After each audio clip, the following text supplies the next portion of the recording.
Hello friends, hello guys, very warm welcome to all of you. তো আজকে আমরা দশম শ্রেণীর গণিতে যে চ্যাপ্টার 9 বৃহৎকরণের একটা ইম্পর্টেন্ট কনসেপ্ট শিখবো। এখানে এক ধরনের প্রশ্ন হয় কি, হরের করণী নিরসন করো। এই যে হরের মধ্যে রুট দেওয়া নাম্বার রয়েছে সেটাকে সরিয়ে দাও। করণী নিরসন করো, হরের করণী নিরসন করো মানে হরে যে তোমাদের রুট দেওয়া নাম্বার রয়েছে, করণী রয়েছে, সেটাকে সরিয়ে দাও। তো কি প্রসেস দেখো, আমি 4টি প্রশ্ন লিখে নিয়েছি। তো এখানে দুটি মেথড সবসময় মাথায় রাখবে। তো কি দুটি মেথড কিভাবে করতে হয় সেটা সুন্দরভাবে ক্লিয়ার করে নাও। প্রথমে যেমন ফার্স্ট আর সেকেন্ড কোয়েশ্চেনের ক্ষেত্রে একটি মেথড আমি ইউজ করব। যেমন প্রথম প্রশ্নটি কি দেখো, লিখে নিই এখানে আরেকবার, 5 নিচে রুট 2। ঠিক, তো এ ধরনের প্রশ্নের ক্ষেত্রে যখন নিচে দেখো, থার্ড কোয়েশ্চেনটা একবার লক্ষ্য করো তো, নিচে কি রয়েছে 3 মাইনাস রুট 5। তো দেখো দুরকমভাবে এই যে নিচে করণী থাকবে না, তোমাকে দুরকমভাবে এই করণী তুমি দেখতে পাবে। হয় শুধু 2 বা মানে রুটের মধ্যে যে আন্ডার রুটের মধ্যে শুধুমাত্র 2 রয়েছে, সাথে কোনো জিনিস প্লাস মাইনাস হয়নি, সাথে কোনো জিনিস প্লাস মাইনাস হয়নি। যেমন এটা মাল্টিপ্লাই হয়ে থাকতে পারে, যেমন সেকেন্ড কোয়েশ্চেন মাল্টিপ্লাই হয়ে থাকলে কোনো অসুবিধা নেই। হয় শুধুমাত্র তোমাদের এরকমভাবে থাকবে, অথবা এরকম প্লাস মাইনাসের ফর্মে থাকবে। নিচে কি আছে 3 মাইনাস রুট 5 বা 2 প্লাস রুট 5 বা 2 প্লাস রুট 3, যাই থাক না এখন এরকম প্লাস মাইনাস দুটো আমাদের সংখ্যা প্লাস মাইনাসের ফর্মে থাকবে, হয় প্লাস হয়ে থাকবে না মাইনাস হয়ে থাকবে। তো সেক্ষেত্রে আমাদের একটা আলাদা নিয়ম হবে। আর যখন শুধুমাত্র রুট থাকবে বা তার সঙ্গে কোনো কিছু গুণ হয়ে থাকলো, তাতে কোনো অসুবিধা নেই, সেগুলোর জন্য একটা আলাদা মেথড আমরা ইউজ করবো। তো দেখো কিভাবে, যখন এরকমভাবে প্রশ্ন থাকবে সিম্পল, রুটের মধ্যে যে নাম্বারটি আছে, রুটের মধ্যে এখানে কি আছে 2 আছে, তাই তো, আন্ডার রুট 2 আছে। তো আমি কি করব, এই সেম আমরা সংখ্যা দিয়ে উপর নিচে গুণ করে দেবো। তাহলে আমি নিচে নেক্সট লাইনটা নিচে লিখি। তাহলে কি করব, এখানে যেটা আছে আমাদের 5/√2 আছে, তো আমি কি করব, উপর নিচে এই আন্ডার রুট 2 দিয়েই গুণ করে দেবো। তাতে কি ফায়দা হয়, তাতে আমাদের লাভ এটাই হয়, উপরে তো যা আছে কোনো অসুবিধা নেই, আমি লিখে দিলাম 5√2, আর নিচে √2 ইন্টু √2 কি হয়ে যায়, শুধুমাত্র 2, তো কি সরে গেল, করণী নিরসন হয়ে গেল, করণী সরে গেল। কারণ কি আমরা জানি আমাদের রুটের মধ্যে যদি 2 গুণিত 2 থাকে, তাহলে বাইরে কি আসবে, একটা 2 আসবে। তো যার জন্য এ ধরনের প্রশ্নের ক্ষেত্রে যখন শুধুমাত্র এরকম কোনো জিনিস প্লাস মাইনাসের ফর্মে থাকবে না, সেক্ষেত্রে যেটা আমাদের রুটের মধ্যে থাকবে সেই সংখ্যাটা দিয়ে উপর নিচে গুণ করে দিলে কি হবে, সেটা রুট থেকে বেরিয়ে চলে আসবে। ক্লিয়ার, বোঝা গেল। সিমিলারলি যে সেকেন্ড কোয়েশ্চেনটি আছে, সেকেন্ড কোয়েশ্চেনটিও করি। প্রথমে এখানে 6 প্লাস 2/√3, উপরে যাই থাক না কেন, উপরে আমাদের দেখার প্রয়োজন নেই, আমরা শুধুমাত্র দেখব নিচে হরের করণী নিরসন করতে, তো হরটিকে দেখব 2/7। তো এখানে 2 মাল্টিপ্লাই হয়ে আছে, তাতে কোনো অসুবিধা নেই, এখানে √7 আছে। তাহলে আমি কি করব, উপর নিচে এই √7 দিয়ে গুণ করে দিলাম, বাস সিম্পল।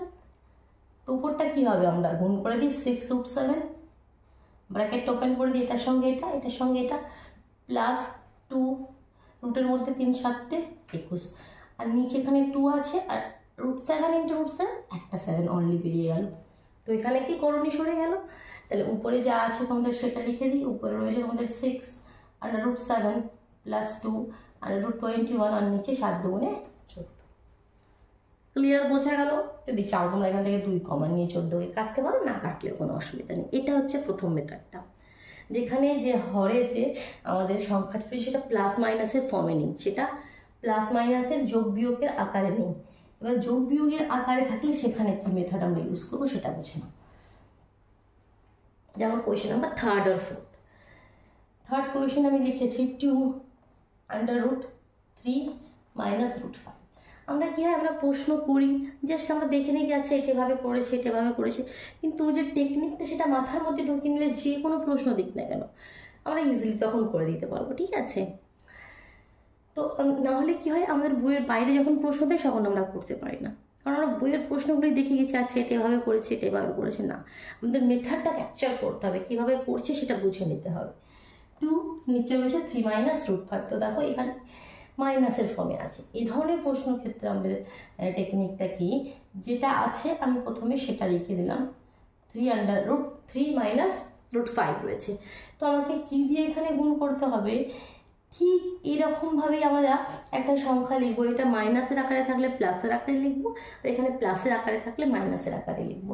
এখানে 3 মাইনাস √5 আছে, তাহলে আমি এখানে লিখবো 3 প্লাস √5। তাহলে উপরেও লিখতে হবে, যেটা নিচে লিখতে হয় সেটা উপরেও লিখতে হবে, 3 প্লাস √5। এবার একটা ফর্মুলা আমরা জানি, a plus B into a minus B. দুটো আমাদের সংখ্যা সেম, একবার প্লাসের আকারে একবার মাইনাসের আকারে। দেখো এখানেও একবার মাইনাসের আকারে একবার প্লাসের আকারে, 3 আর √5। ঠিক আছে, মানে a plus B into a minus B এর ফর্মে চলে এলো, যার ফর্মুলা হয় a square minus B square. আর যেখান থেকে এই করণী কিন্তু সরে যাবে। উপরটা কি 2 3 প্লাস √5 যা আছে সেটা রেখে দিলাম। নিচে কি a minus B into a plus B এর ফর্মুলাটা লাগিয়ে দেবো, a square minus B square. a square মানে 3 এর স্কোয়ার 9, আর √5 এর স্কোয়ার আন্ডার √5 এর স্কোয়ার মানে কি, মানে রুটের মধ্যে 5 ইন্টু 5, তাহলে একটা 5 বেরিয়ে আসবে, তাহলে একটা 5। ক্লিয়ার?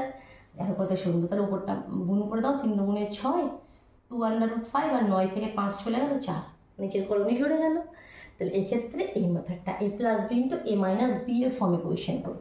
সিমিলারলি লাস্ট কোয়েশ্চেনটা, কোয়েশ্চেন নাম্বার 4টা করে দেখাই। দেখো কোয়েশ্চেন নাম্বার 4 রয়েছে, এখানে কি ডিভাইড মানে কি এখন আপনের ফর্মে লিখবে, তো এইভাবে কোয়েশ্চেন অনেক সময় ঘুরিয়ে দেয়, তো কনফিউজ হওয়ার কিছু নেই।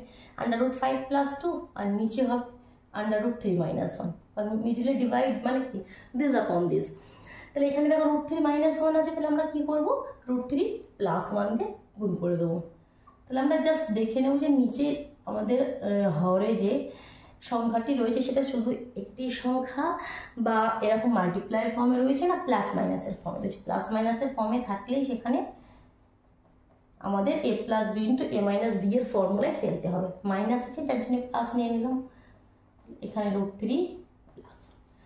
তাহলে কি হয়ে যাবে, উপরটাকে গুণ করে দাও, √3 ইন্টু 4 বারটার সঙ্গে এটা, এটার সঙ্গে এটা, তাহলে √15 প্লাস √5, প্লাস এটার সঙ্গে এটা করলে 2 √3 প্লাস 2, আর এখানে স্কোয়ার মানে √3 এর স্কোয়ার 3, আর 1 এর স্কোয়ার 1।